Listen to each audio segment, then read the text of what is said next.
చూస్ country delight live better. ఇప్పుడే country delight app ని download చేసుకోండి. సుబ్బు మర్చిపోయాడు ట్రాన్స్ఫర్మేషన్ ఎలా ఉందో తెలుసా? ఇక్కడ పిక్స్ చూపిస్తే చూసేవాళ్ళు ఆడియన్స్ అసలుకి. మేబీ ఆయన ఇన్స్టా ఫాలో అయ్యే వాళ్ళు ఏమన్నా చూసుంటారేమో కానీ 100% ఉంటాయి కదా దాంట్లో. కూర్చున్నంత ఈజీ కదండి ఆ కట్అవుట్ ఇప్పుడు. అయ్యో అంతే, అదైతే సలార్లో ప్రభాస్ రేంజ్ లో ఉంది కట్అవుట్ ఇప్పుడు. షర్ట్ ఇప్పి చూపించాడంటే ఎలా ఉంటుందో వదిలేండి, ఇప్పిని ఉన్నాయి కావాలంటే అవి చూద్దాం. సినిమా వాళ్ళు ఆన్ స్క్రీన్ చేసినంత ఆఫ్ స్క్రీన్ లో చేయలేరు పాపం. మృదు స్వభావులు, సెన్సిటివ్ పర్సన్. అయ్యో అలా అని కాదు కానీ దానికి ఒక టైం ఉంటుంది బ్రో, సో అప్పుడు చేస్తాం చాలా. ఓకే, అంటే ఈ ట్రాన్స్ఫర్మేషన్ చేయడానికి బ్రదర్ చాలా మందికి చాలా మోటివేషన్ ఉంటుంది. సో ఇలా నేను చబ్బీగా ఉన్నాను, బుగ్గలు వేసుకొని ఉన్నాను, ఇలా కనపడితే నన్ను ఇంతవరకు ఆడియన్స్ యాక్సెప్ట్ చేస్తున్నారు, I want to prove something అని ఎవరిని చూసి అనిపించింది మీకు? Have to change my self అంటే పర్టికులర్ చూస్ కాదు బ్రో, అప్పటి వరకు నేను జిమ్కి ఎప్పుడైనా వెళ్తే కనుక ఏదో వీక్లీ వన్స్ లేకపోతే మా ట్రైనర్కి ఫీజు కట్టాలన్నప్పుడు వెళ్ళేవాడిని. ఓకే, ఎప్పుడో ఒక్కసారి మంత్కి ఒక్కసారి వెళ్తే ఇంట్లో ఒక్కోసారి అరే జిమ్కి వెళ్ళరా అని అనేవాళ్ళు. ఇండస్ట్రీలో చాలా మంది అనేవాళ్ళు, అరే మొత్తం మంచిగా ఉంది, మంచి పర్ఫామ్ చేస్తావు, మంచిగా ఉంటావు, కొంచెం జిమ్కి వెళ్తే ఇంకొంచెం ఫిట్ అయితే బాగుంటుంది కదా. ఓకే, అప్పుడు ఏంటంటే డైలీ సీరియల్స్లో టైమింగ్స్ మన చేతిలో ఉండవు, సో దానివల్ల ఏంటంటే రెగ్యులర్గా వర్కౌట్ చేయడానికి కుదిరేది కాదు. బట్ ఆఫ్టర్ బిగ్ బాస్ నాకు ఒక ఆపర్చునిటీ వచ్చింది, ఓకే, క్రాక్ మూవీ ఒకటి వచ్చింది. సో నేను పర్టికులర్గా గోపి సార్కి థ్యాంక్స్ చెప్పాలి.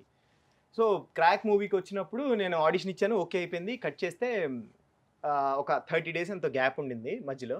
సో 30 days గ్యాప్ తర్వాత మళ్ళీ నాకు లొకేషన్కి ఒకసారి రమ్మంటే గోపి సార్ని కలుస్తానికి వెళ్తే ఫుల్ చబ్బీగా బిగ్ బాస్లో ఫుడ్ తినలేదు అన్నట్టు నేను బయటకు వచ్చి ఫుల్ కుమ్మేసా. నేను చాలా ఫుడీ, సో ఫుడ్ కుమ్మేసి ఇంత లావుగా చబ్బీగా అయిపోతే గోపి సార్ చూసి ఏంటి ఇంత లావు అయిపోయావు, లాస్ట్ టైం కలిసినప్పుడు అలా లేవు కదా అంటే, లేదు సార్ నేను తగ్గిపోతాను సార్ అంటే, లేదు 3-4 daysలో షూట్, సో అలాగా సర్లే మనం నెక్స్ట్ మూవీకి కలిసి వర్క్ చేద్దాం అంటే, నాకు ఎందుకో అరే ఇన్ని డేస్ వెయిట్ చేసింది ఈ ఆపర్చునిటీ కోసం కదా, ఇది నేను తినేసి కొంచెం లైఫ్ ఎంజాయ్ చేసేసి మేబీ గోల్కి దూరం అయిపోతున్నానేమో అని ఒక ఫీలింగ్ స్టార్ట్ అయింది. సో లేదు అని అప్పుడు వెళ్ళి next day morning very next day gym join అయ్యాను. ఓకే, అది 6 pack చేసేంత వరకు యాంటోనియో దగ్గర. యాంటోనీ అన్న యాక్చువల్గా నా లైఫ్లో అసలు నాకు జిమ్ అంటే అదేదో పనిష్మెంట్ లాగా ఉండేది, అలాంటిది యాంటోనీ అన్న ఎంత మోటివేట్ చేశారంటే అది నాకు ఇప్పుడు లైఫ్ స్టైల్ అనమాట. నేను మార్నింగ్ 6 వరకు షూట్ చేసిన అట్లీస్ట్ ఒక 6 hours రెస్ట్ తీసుకుని మళ్ళీ కంపల్సరీ అన్నకి ఫోన్ చేసి అన్న నేను వచ్చేస్తాను అని అడుగుతాను. అంటే ప్రాపర్ రెస్ట్ ఉంటే రండి అన్న అంటే, లేదన్న ఐ వాంట్ కమ్, నాకు వస్తే ఒక ఫ్రెష్ ఫీలింగ్ ఉంటుంది అని చెప్పే అంత మోటివేట్ చేశారు, అంత ఎక్కిచ్చారు అనమాట. నాకు ఎలా అంటే ఇప్పుడు డైలీ స్నానం ఎలా చేస్తాం, డైలీ బ్రష్ ఎలా చేస్తాం, అలాగే జిమ్ కూడా. సో అంత జిమ్ ఫ్రీక్ అయిపోయాను నేను. ఓకే, వితిన్ 3 months లో మొత్తం చేంజ్ అయిపోయిందా? 1.5 year పట్టింది. 1.5 అంటే year మనం పట్టింది. కట్అవుట్ గట్టిగా ఉండేది కదా. సో బిగ్ బాస్ తర్వాత ఆల్మోస్ట్ 92.7 ఆల్మోస్ట్ 93 kgs వెళ్ళిపోయాను. ఓ, ఆల్మోస్ట్ క్లోజ్ టు 100కి వచ్చేసా. ఆల్మోస్ట్ ఫుల్ చబ్బీగా ఒక సీరియల్ చేసుకుంటూ మంచిగా తింటూ మంచిగా హ్యాపీగా అందరితో కలిసి ఎంజాయ్ చేస్తూ ఉండేవాడిని. ఆ స్క్రీన్కి అలానే ఉండాలి. అలా ఉండాలి రూల్ ఏం లేదు, బట్ ఏంటి అంటే కంటిన్యూస్గా వర్కౌట్ చేయడానికి ఆ టైం ఉండదు బ్రో. బేసిక్గా మార్నింగ్ ఆల్మోస్ట్ 7:30, 8కి వెళ్తే 9కి 9:30, 10 అలా షూట్ అవుతుంది. ఓకే, దాని తర్వాత ఓన్ డబ్బింగ్, సో డబ్బింగ్ అన్ని ఫినిష్ చేసుకునేసరికి ఆల్మోస్ట్ పడుకునేసరికి ఎవ్రీడే 12 అయిపోయేది. ఓకే, సో మార్నింగ్ మళ్ళీ ఇంకా జిమ్కి వెళ్ళే అంత టైం ఉండేది కాదు, స్లీప్ సరిపోదు. సో దానివల్ల అది అక్కడ సరిపోయింది, నడిచిపోయింది. కొంచెం లావుతున్నప్పుడు కొంచెం డైట్ చేసి మెయింటైన్ చేసేవాడిని, లేదంటే కనుక అలాగే కొంచెం చబ్బీగా ఎప్పుడు చబ్బీగా ఉండేవాడు, మంచిగా తింటా నేను. సో బట్ మూవీస్కి అలా ఉండద్దు అంటే మన సైడ్ నుంచి మనం ఏదైతే ఎఫర్ట్స్ పెట్టాలో అవి 100% ఇవ్వాలి అని నేను ఆ రోజు డెసిషన్ తీసుకున్నాను. సో అదే కంటిన్యూ అవుతుంది. సో ఇప్పుడు ఒక మంచి సాలిడ్ హీరో లాగా తయారైంది అనమాట. Thank you bro, thank you so much. హీరోనేగా చేయొచ్చు కదా, మళ్ళీ హీరో పక్కన ఎందుకు? అలా ఏం లేదు బ్రో, అంటే నేను నేర్చుకోవాలి కదా బ్రో, మూవీస్ ఎలా ఉంటుంది, మూవీ స్టైల్ ఎలా ఉంటుంది అనేది వర్క్ నాకు కొత్త, బికాస్ నేను ఎక్కడ ట్రైన్డ్ కాదు. టెలివిజన్కి వచ్చినప్పుడు నేను ఫస్ట్ మొగల్ రేకులు చేసినప్పుడు కూడా నేను సాగర్ అన్న మెయిన్ హీరోగా చేశారు, నేను సెకండ్ లీడ్లా చేశాను సపోర్టింగ్ క్యారెక్టర్. సో అక్కడి నుంచి నేను వర్క్ నేర్చుకుని ఇండివిజువల్ హీరోగా వచ్చాను. సో ఫస్ట్ నాకైతే అంటే హీరోగా ఇప్పుడు విరూపాక్ష తర్వాత మూవీస్ వచ్చినా సరే లేదు, నేను మంచి క్యారెక్టర్స్ చేసి ఫస్ట్ నేను యాజ్ ఎ ఆర్టిస్ట్గా ప్రూవ్ చేసుకోవాలి, దాని తర్వాత వస్తే దేవుడి దయ వల్ల డెఫినెట్గా చేస్తాను అని అనుకున్నాను. Okay, but brother highest paid సీరియల్స్లో మీరు 100% ఉన్న టాప్ 5 టాప్ 3 హీరో 100% అంత హైయెస్ట్ రెమ్యునరేషన్ తీసుకొని లైఫ్ని చాలా రిచ్గా లీడ్ చేస్తారు సీరియల్స్ వాళ్ళు. అవును, యూజువల్గా చెప్పాలంటే మనం అనుకున్నంత ఈజీగా ఉండరు వాళ్ళు కూడా లైఫ్లో. అన్నీ బెంచ్ కార్, విల్లాస్ అన్నీ ఉంటాయి లైఫ్. అలాంటిది ఇంకొద్దని క్విట్ అయిపోయి ఒక 3 years బయటకు వచ్చేసారు. ఫ్యామిలీ ఫైనాన్షియల్గా సపోర్ట్ కూడా కొంచెం తక్కువ, మిడిల్ క్లాస్. ఎప్పుడు ఫైనాన్షియల్‌గా ప్రాబ్లమ్ అనిపించలేదా? బాధ అనిపించలేదా? బ్యాంక్ బ్యాలెన్స్ ఉన్నది అయిపోతా ఉంది. సో, ఇక్కడ ఛాన్సెస్ లేవు. ఎలా? What next? అంటే భయం అయితే 100% ఉంటుంది బ్రో. నేను స్టార్ట్ చేసిన డే 1 నుంచి నాకు ఇప్పటి వరకు ఎవ్రీడే నైట్ ఇవాళ ఏం పొడిచామని ఒక ఫీలింగ్, ఇవాళ ఏమన్నా ఉపయోగపడే పని చేసామా, సంథింగ్ ప్రొడక్టివ్‌గా ఏమైనా చేసామని ఆలోచించే పడుకుంటా. హ్మ్. చాలా భయమేసింది.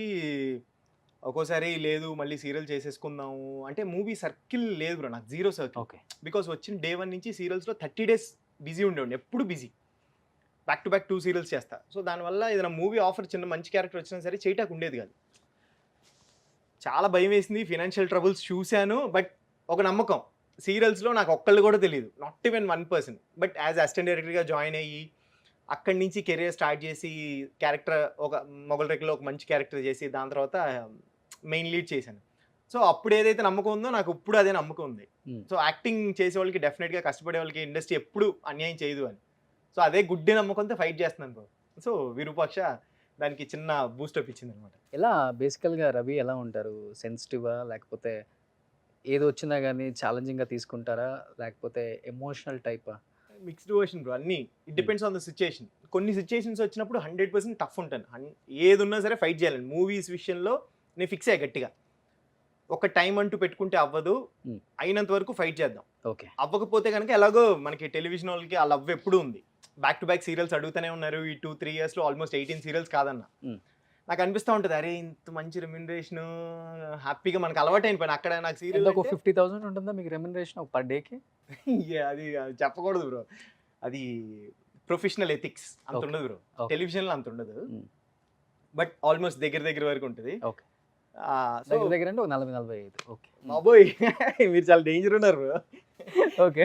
సో సో ఆల్మోస్ట్ దగ్గర వరకు ఉంటుంది. బట్ అదేంటి అంటే అల్టిమేట్గా మూవీస్ చేయాలి అనేది నాకు ఎప్పుడు ఉండేది బ్రో. But Okay. నాది మిడిల్ క్లాస్ ఫ్యామిలీ. సో డాడీకి నేనే, మమ్మీ డాడీని నేనే చూసుకుంటాను. బికాస్ ఫినాన్షియల్గా వాళ్ళకి సపోర్ట్ నేనే. Hmm. సో వాళ్ళ కోసం అని చెప్పి నేను కొన్ని రోజులు కాంప్రమైజ్ అయిపోయా. సీరియల్స్ బ్యాక్ టు బ్యాక్ చేసుకుంటూ వెళ్ళిపోయా. బట్ కొంచెం ఫినాన్షియల్గా సీరియల్స్ చేసినప్పటి నుంచి నేను కొంచెం సేవింగ్స్ చేసుకుని అన్నీ సెట్ చేసుకుని ఒక విజయవాడలో సొంత ఇల్లు కట్టుకుని అన్నీ చేసుకున్న తర్వాత ఇంకొప్పుడు ట్రై చేయాలి, ఇంకెంతకంటే టైం రాదు అనిపించింది. బట్ నాన్నకి ఇష్టం లేదంటే ఇండస్ట్రీకి రావటం మీరు ఫ్రమ్ డే 1? ఇండస్ట్రీకి రావటం ఇష్టం లేదని కాదు బ్రో. Ah. పర్టికులర్గా ఏంటి అంటే ఒక మిడిల్ క్లాస్ ఫాదర్కి ఒక భయం ఉంటుంది బ్రో. మూవీస్కి వెళ్తే అంటే ఇప్పుడు చదువుకున్నాడు, జాబ్ చేస్తే సేఫ్ ఉంటుంది కదా ఆ లైఫ్. నేను ఏదైతే సఫర్ అయ్యానో అది నా పిల్లలు సఫర్ అవ్వకూడదని ఎవ్రీ ఫాదర్కి ఉంటుంది. సో అలాగే తనకు కూడా ఏంటి అంటే సెక్యూర్డ్ లైఫ్ లీడ్ చేయొచ్చు కదా. అందరూ బీటెక్ జాయిన్ అయ్యారు, ఈ డిగ్రీ జాయిన్ అయ్యాడు, ఓకే దీని తర్వాత ఎంఎస్ చేస్తా అన్నాడు, ఎంసీఏ జాయిన్ అవుతా అన్నాడు. అది చేసుకుంటే హ్యాపీగా ఒక Okay. Proper life style lead చేస్తాడు కదా. ఇండస్ట్రీకి వెళ్ళి ఏమైపోతాడో ఒక్కగానో ఒక అబ్బాయి అనే ఫీలింగ్ మిడిల్ క్లాస్ ఎవ్రీ ఫాదర్కి ఉంటుంది. అదే మా ఫాదర్కి వన్ అండ్ ఓన్లీ లింగం, Ekalingam. Kind of. So Okay. అరే ఈడేమైపోతాడని అంటే ఇండస్ట్రీ గురించి తెలియని వాళ్ళు చాలా అనుకుంటారు కదా. అవును. అపోహలు చాలా ఉంటాయి. అంటే అక్కడికి వెళ్ళి పాడైపోతారేమో ఇలా. సో ఆ భయంతో ఇనీషియల్గా భయపడ్డారు. ఇష్టం లేదని కాదు, ఆ భయం ఉండింది. దాని తర్వాత ఎప్పుడైతే మొగల్ రేకులు ఇవన్నీ నన్ను చూశారో చిన్నది ఆ సక్సెస్ ఎప్పుడైతే నేను కష్టపడి అచీవ్ చేశాను, నేను హ్యాపీగా ఉన్నానని ఆయన తెలిసినప్పుడు చాలా ఎంకరేజ్ చేశారు. చాలా మంది మిమ్మల్ని అభిమానించే ప్రేక్షకులకు తెలియదు. ఆ. రవికృష్ణ గారి ఫ్యామిలీ ఏంటి, అసలు బ్యాక్గ్రౌండ్ ఏంటి, నాన్నగారు ఏం చేస్తారు, సిబ్లింగ్స్ ఏంటి తెలియదు. ఓకే. ఏంటి అసలు నాన్న ఏం చేస్తుంటారు? Father RTC driver bro. ఆర్టీసీలో. ఆర్టీసీ. ఓకే. సో మమ్మల్ని ఆర్టీసీ డ్రైవింగ్ చేసే మమ్మల్ని పెంచారు, మమ్మల్ని ఈ పొజిషన్కి తీసుకొచ్చారు. Mummy house wife, okay. అక్క మ్యారీడ్ హౌస్ వైఫ్, తను కూడా. చెల్లి సాఫ్ట్వేర్ ఎంప్లాయీ. ఓకే. చెల్లి బావగారు ఇద్దరు సాఫ్ట్వేర్ ఎంప్లాయీ. నువ్వు ఒక్కడివి. నేను ఒక్కడిని. సూపర్. Yeah. నాన్న ఆర్టీసీ డ్రైవర్, ఎస్. డ్రైవింగ్ చేసి మిమ్మల్ని ఇప్పుడు రవి ఒక 10 బస్సులు నాన్నకు కొనిపించే అంత కెపాసిటీ దేవుడు ఇచ్చాడు. లక్కీగా ఆ? ఆయనకి ఏది కావాలో అంటే నా చిన్నప్పుడు ఆయన చాలా కాంప్రమైజ్ అవుతుంది చూసేవాడు బ్రో ప్రతిదీ. బికాస్ ముగ్గురు పిల్లలు, ఆర్టీసీ డ్రైవింగ్ చేసి అక్కడ వచ్చే గవర్నమెంట్ శాలరీ చాలా తక్కువ ఉండేది. లైఫ్ స్టైల్ మాకు ఏదైతే కంఫర్ట్స్ ఇవ్వడానికి ఆయన ఎన్ని కాంప్రమైజ్ అయ్యారో చూసేవాడిని. సో ఇప్పుడు ఏంటి అంటే దానికి 10 టైమ్స్ ఆయనకి ఇస్తుంటే ఆ మజా వేరు నాకు. ఓకే. సో ఆయనకి కావాల్సినవి చేసేటప్పుడు. సూపర్. అంటే ఇండస్ట్రీలో మా 4 ఫాదర్స్ ఉంటే ఆ బ్లడ్లో ఉంది కాబట్టి ఇండస్ట్రీకి వచ్చాడు అని చాలామంది చెప్తుంటారు. కానీ విజయవాడ వాళ్ళకి ఎక్కడో తెలియకుండా ఒక విత్తనం ఉంటుంది. విజయవాడలో చాలామంది ఆర్టిస్టులు ఉన్నారు ఇక్కడ. అవును. అలా వచ్చిందా నీకు కూడా, లేకపోతే వేరే వాళ్ళని చూసి ఇన్స్పైర్ అయ్యి నేను కూడా యాక్ట్ చేయాలి, జనం నన్ను చూసి క్లాప్స్ కొట్టాలి? ఇది అంటే తెలియదు బ్రో ఎక్కడి నుంచి వచ్చింది అసలు, బట్ నాకు చిన్నప్పటి నుంచి ఉండేది బ్రో. అంటే చిరంజీవి గారిని చూసి అందరూ చెప్తారు కదా, సేమ్ నాకు అలాగే. ఓకే. చిరంజీవి గారిని చూసినప్పుడు నాకు అది ఒక దేవుడిని చూసినప్పుడు ఒక ఫీలింగ్ ఉంటుంది కదా, ఆ వర్షిప్నెస్ చిరంజీవి గారిని చూసి ఉండేది. ఓకే. సో అప్పటి నుంచి తెలియకుండానే స్కూల్లో కూడా నువ్వేమవుతావు అంటే హీరో అంటే అందరు నవ్వేవాళ్ళు, బట్ స్టిల్ నాకు మాత్రం ఏమో నేను హీరో అనే ఫిక్స్. సో అది స్కూల్ అయిన తర్వాత ఇంటర్ టైంకి వచ్చేటప్పటికి ఇంట్లో చెప్తే కొడతాను పట్టుకున్నా అన్నారు. ఓకే. సార్ సైలెంట్గా మళ్ళీ డిగ్రీ అయ్యేంత వరకు ఫినిష్ అయిన తర్వాతే వెళ్ళాలి అని చెప్పేసి నాకు రూల్ పెడితే ఫినిష్ చేసుకుని అప్పుడు యాక్చువల్గా అంటే మా మామయ్య చాలా సపోర్ట్ చేశారు. మా అత్తయ్య వాళ్ళ హస్బెండ్ అనమాట. సో మా మామయ్య ఆయన చాలా సపోర్ట్ చేశారు. మేబీ వీడికి ఆ టాలెంట్ ఉందేమో, ఎంత ఇంట్రెస్టెడ్ ఉన్నాడు, అంత ప్యాషనేటెడ్ ఉన్నాడు కదా, ఒక 1 year టైం ఇచ్చొద్దాం, చిన్న ఏజే కదా అప్పుడు. సో లేదు అంటే ఒక లాంగ్ టర్మ్ తీసుకున్నాడు అనుకుందాము, సపోర్ట్ చేసి చూద్దాం అన్నారు. సో ఆయనకి థ్యాంక్స్ చెప్పాలి లైఫ్ లాంగ్, బికాస్ డాడీ భయపడే టైంలో మామయ్య చాలా సపోర్ట్ చేశారు యాక్చువల్గా. ఓకే. మేబీ వెళ్ళనిద్దాం, ఏం కాదు చూద్దాం అని. బట్ ఫాదర్స్ జనరేషన్స్ నుంచి కొడుకుల జనరేషన్ వరకు, రేపొద్దున మనకి కొడుకులు పుట్టినా కానీ ఆ జనరేషన్ వరకు అందరూ మెగాస్టార్ని ఇన్స్పిరేషన్గా తీసుకుంటారు. అవును, ఎక్కడి నుంచి ఎక్కడికి వచ్చారనే జర్నీ అది ఎంత ఇన్స్పైరింగ్ సార్ అసలు. అది నిజంగా లైఫ్లో మర్చిపోలేం బ్రో.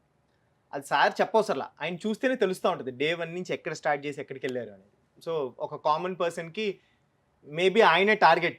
సో మనం కష్టపడితే రీచ్ అవ్వని పొజిషన్ ఏం లేదు అనేది మైండ్ సెట్ మనకి సెట్ చేశారు ఆయన. తెలియకుండా వెళ్ళిపోతాయి ఆయన మీదకి కళ్ళు కానీ.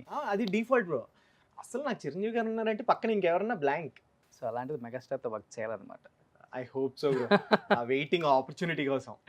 నాకు డబ్బులు వద్దు, ఏం వద్దు, నాకు సార్ పక్కన ఉండే క్యారెక్టర్ ఇస్తే చాలు. అసలు అంతే. డైరెక్టర్ గారు, ప్రొడ్యూసర్ గారు, బాబు డబ్బులు కూడా అక్కర్లేదు, అస్సలు అవసరం లేదు సార్. నాకైతే కాస్ట్యూమ్స్ కూడా బాబాయ్ తెచ్చుకుంటాడు, నేనే తెచ్చుకుంటాను. కావాలంటే అందరికి ఎవ్రీడే లంచ్ కూడా నేనే తీసుకొస్తాను ఇంటి నుంచి. సూపర్. సుమన్ టీవీలో మీ పర్సనల్ అండ్ బిజినెస్ ప్రమోషన్స్ కోసం కింది నెంబర్కి కాంటాక్ట్ చేయండి.